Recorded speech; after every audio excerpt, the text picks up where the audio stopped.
ஒவ்வொருவருக்குமே ஒரு இஷ்ட தெய்வம் அப்படிங்கிறது இருக்கும். ஆனால் ஒவ்வொரு ராசிக்கும் இந்த ஒரு தெய்வத்தை வழிபடலாம் அப்படின்னா எந்தெந்த ராசிக்கு என்னென்ன மாதிரியான தெய்வங்களை வழிபடலாம். அது மட்டும் இல்லாமல் அவங்களோட படத்தை கூட வச்சுக்கிட்டே இருக்கிறதுனால அவங்களுக்கு ஒரு மன நிம்மதி சந்தோஷம் கிடைக்கும் இல்லைங்களா. அதற்கான ஒரு காரணத்தையும் என்னென்ன படத்தை என்னென்ன ராசிக்காரவங்க வைக்கலாம் அப்படிங்கிறத பற்றியும் இன்றைக்கி நம்ம பார்க்க போகிறோம். இன்னொரு முக்கியமான விஷயம், தனிப்பட்ட முறையில் ஜாதகம் பார்க்க இந்த வாரத்துக்கான அப்பாயின்மெண்ட் ஃபிக்ஸ் பண்ண சொல்லி நிறைய பேர் கேட்டிருந்தீங்க. நாம் கண்டினியூவாக இப்போலாம் வீடியோவில் கொடுத்துட்டு தாங்க இருக்கோம். இப்போது ரூபாய் 199க்கு தெளிவாகவும் விளக்கமாகவும் நம்ம ஜாதகம் பார்த்து தரோங்க. அதுவும் இந்த ஒரு மாதம் மட்டுங்க. அது மட்டும் இல்லாமல் தாழ்மையான வேண்டுகோள், இந்த நம்பருக்கு ஃபோன் கால் எதுவும் பண்ண வேணாங்க.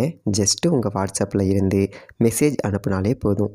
உங்களுக்கு தேவையான அனைத்து டீட்டெயிலுமே நம்ம டீமில் இருக்கிறவங்க கொடுத்துருவாங்க. அப்பாயின்மெண்ட் டேட் மற்றும் டைம் ஃபிக்ஸ் பண்ணதற்கு பிறகு அந்த நேரத்தில் நான் உங்களுக்கு ஃபோன் கால் பண்ணி ஜாதகம் பார்த்து பலன்கள் சொல்லிவிடுவேங்க. உங்களுக்கு வாய்ஸ் நோட் வேணும் அப்படின்னாலும் அதையும் நாங்கள் அனுப்பிச்சிடுவோம். ஜஸ்ட் நீங்கள் வாட்ஸ்அப்பில் மெசேஜ் மட்டும் பண்ணாலே போதுங்க. உங்களுக்கு டீட்டெயில் அப்படிங்கிறது சொல்லிவிடுவாங்க. அப்புறம் நிறைய பேர் கேட்குறாங்க எவ்வளோ நேரம் ஆகும்னு. ஃபஸ்ட்டு நாம் ஜனன காலகட்டத்தை பார்த்து பலன்கள் அப்படிங்கிறத சொல்லிவிடுவோம். இதை விட முக்கியமான விஷயம், இங்கே டைம் ஒரு விஷயமே இல்லைங்க. உங்களுடைய கேள்விகள் பதில்கள், உங்களுடைய கேள்விகளாக இருக்குங்கள்ல, சந்தேகங்கள் கேள்விகள், இது எல்லாத்தையும் சொல்கிறதுக்கே நம்ம நிறைய டைம் எடுத்துக்கும். 30 நிமிஷத்துக்கு மேலே கூட பரவாயில்ல, 1 ஹவர் ஆனாலும் பரவாயில்ல, உங்களுக்கு தெளிவாக புரிகிற வரைக்கும் நாங்கள் ஜாதகத்தை கிளியராக சொல்லிவிடுவோங்க. இதை தாண்டி நம்ம எப்படி ஜாதகம் பார்க்குறோம் அப்படின்னா, முதல்ல ஜனன காலகட்டத்தின் அடிப்படையில் பொதுவான பலன்கள் அப்படிங்கிறத சொல்லிவிடுவோம். அதற்கப்புறமா இப்போ இருக்கக்கூடிய கிரகங்கள் அடிப்படையில் இப்போதைக்கு உள்ள சூழ்நிலைகளும் தசாபுக்திகளின் அடிப்படையில் எதிர்காலத்தை வச்சு நம்ம கணித்து சொல்லிடலாங்க. இதை தாண்டி கடைசியாக உங்களுக்கு தெளிவான உங்களுக்கான பரிகாரம் அப்படிங்கிறதையும் சொல்லிவிடுவோம். இதில் இருந்தே உங்களுக்கு எல்லா டீட்டெயிலும் கிடச்சிரும். கடைசியில் ஜாதகம் இல்லைனாலும் ஜஸ்ட்டு பிறந்த தேதி, நேரம், பிறந்த இடம் மட்டும் சொன்னாலே போதுங்க. நாங்கள் உங்களுக்கு ஜாதகம் பார்த்து பலன்கள்ங்கிறது சொல்லிவிடுவோங்க. நீங்கள் ஜஸ்ட்டு வாட்ஸ்அப்பில் ஒரு மெசேஜ் மட்டும் பண்ணாலே போதுங்க. உங்களுக்கான எல்லா டீட்டெயிலும் சொல்லிவிடுவாங்க. சரி, ஓகே, வாங்க இன்றைக்கான வீடியோக்குள்ளே நாம் போகலாம்.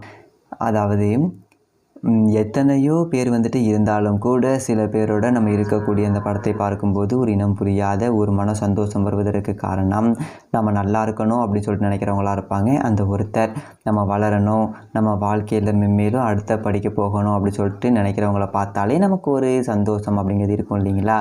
அந்த அடிப்படையில் 12 ராசிக்காரர்களுக்குமே குலதெய்வம் அப்படிங்கிறது இருக்குது. அவர்களுடைய இஷ்ட தெய்வம் அப்படின்னு இருக்குது. இஷ்ட தெய்வம் அப்படிங்கிறது நம்ம விரும்பி போகிறது. அந்த ஒரு தெய்வம் எனக்கு ஏதாவது பண்ணணும் அப்படி சொல்லிட்டு நம்ம போகிறது. குலதெய்வம் அப்படிங்கிறது நம்ம விரும்பினாலும் விரும்பாவிட்டாலும் நம்ம கூடவே இருந்து நம்மளை வழிநடத்தி கொண்டு போகக்கூடியது அப்படின்னு சொல்லிட்டு சொல்லலாம். அந்த ஒரு வகையில் நம்ம விரும்புகிறது, நம்ம வழிநடத்துறதை தாண்டி நமக்கு அனுகூலம் பண்ணுறவர்னு ஒருத்தர் இருப்பார்ல, நமக்கு அனுகூல தெய்வம் அப்படின்னு சொல்லிட்டு இருக்கும் இல்லைங்களா. அந்த அடிப்படையில் மேசம் ராசியில் இருந்து மீனம் ராசி வரைக்கும் 12 ராசிக்காரர்களுக்கும் உங்கள் வாழ்க்கையில் செல்வம், புகழ், கீர்த்தி இருக்கிற நிலையில் இருந்து அப்படியே உயர்வு பெறுவது.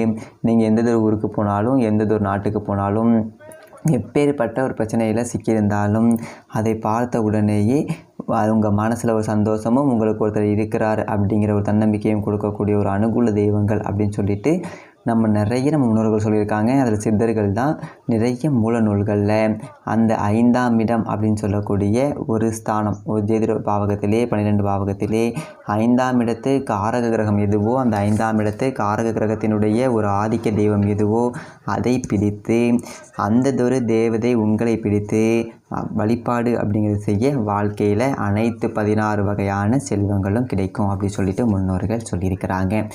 அடுத்ததாக மகரம் ராசி. மகரம் ராசிக்கு பார்த்தீங்க அப்படின்னா இந்த ஒரு வருஷத்தில் நன்மை வந்துடும், அடுத்த வருஷத்தில் நன்மை வந்துடும், இல்லை வீட்டில் நல்லதொரு சுப காரியங்கள் நடக்கும் அப்படி சொல்லிட்டு ஒவ்வொரு வருஷமும் சொல்லிகிட்டே இருப்பாங்க. ஆனால் அந்த மாதிரியான சில காரியங்கள் சில பேருக்கு நடைபெற்றிருக்கும், சில பேருக்கு தடைப்பட்டு இருக்குது. அவங்க எல்லாம் எந்த மாதிரி எந்த ஒரு தெய்வத்தை வீட்டில் வழிபட்டால் நல்லாயிருக்கும் அப்படிங்கிறத பார்க்க போகிறோம்.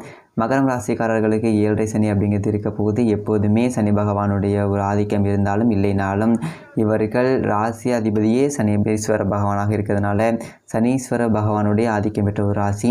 இவர்களுடைய ரொம்ப பார்த்திங்க அப்படின்னா உழைக்கும் திறன் அதிகமாக இருக்கும். உழைப்பை அர்ப்பணிப்பாங்க. வேலை செய்யக்கூடிய இடத்துல தான் அதிகமாக இவர்களுடைய நேரங்களை செலவழிப்பாங்க. ஓய்வு அப்படிங்கிறத ரொம்ப விரும்பாதவர்கள். ஆனால் சொல்லுவாங்க சனி பகவான் அப்படிங்கிறது ரொம்ப தேக்கத்தையும் கொடுப்பாரு. ஆனால் காலபுருஷ தத்துவத்தின் அடிப்படையில் 10ஆம் இடமாக கர்மஸ்தானம்னு சொல்லக்கூடிய ஒரு வீடு, உழைப்பை சொல்லக்கூடிய ஒரு வீடு, உன்னதத்தை சொல்லக்கூடிய உழைப்பால் உயர்ந்தவர்கள்னு சொல்லலாம் மகரம் ராசி. இந்த ராசிக்காரர்களுக்கு ராசியில் இருந்து 5ஆம் இடம் அப்படி சொல்லக்கூடியவர் அந்த ரிஷபமாக வருதுங்கள அந்த ஒரு வீட்டிற்கு ஆதிக்க கிரகம் சுக்கிர பகவானாக வருவாங்க. அப்போது சுக்கிரனுக்கு ஆதிக்க தெய்வம் மகாலட்சுமி. சனீஸ்வர பகவான் அப்படின்னு சொன்னால் 8 ஆதிக்க எண் கொண்டவர்.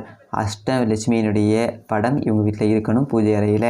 மகரம் ராசிக்காரர்களுக்கு அஷ்டலட்சுமி அந்த கலைமகள், விஜயலட்சுமி, தானியலட்சுமி அப்படி சொல்லுவாங்கள்ல அந்த 8 லட்சுமிகளும் நடுவிலே நல்லதொரு வெங்கடாச்சலபதி சரிங்களா இருக்கும்படியான ஒரு சுவாமி படத்தை அதை வீட்டில் இருக்கணும். அதை ஒவ்வொரு வெள்ளிக்கிழமையும் இவர்கள் நல்லதொரு முறையில் நெய்வேத்தியங்கள் செய்து என்ன பண்ணலாம் அப்படின்னா நல்ல வெண்பொங்கல் வைக்கலாம், சர்க்கரை பொங்கல் நெய்வேத்தியம் இதெல்லாம் அம்பாளுக்கு வைத்து வழிபாடு செய்து, தாமரைப்பூ வைத்து வழிபாடு செய்து மகர ராசிக்கு உழைப்பும் உன்னதமான ஒரு வாய்ப்பும், உழைப்பால் வெற்றி பெறக்கூடிய மகரம் ராசிக்காரர்களுக்கு அந்த லட்சுமி தேவியினுடைய அருள் அப்படிங்கிறது பூரணமாக கிடைக்கும்.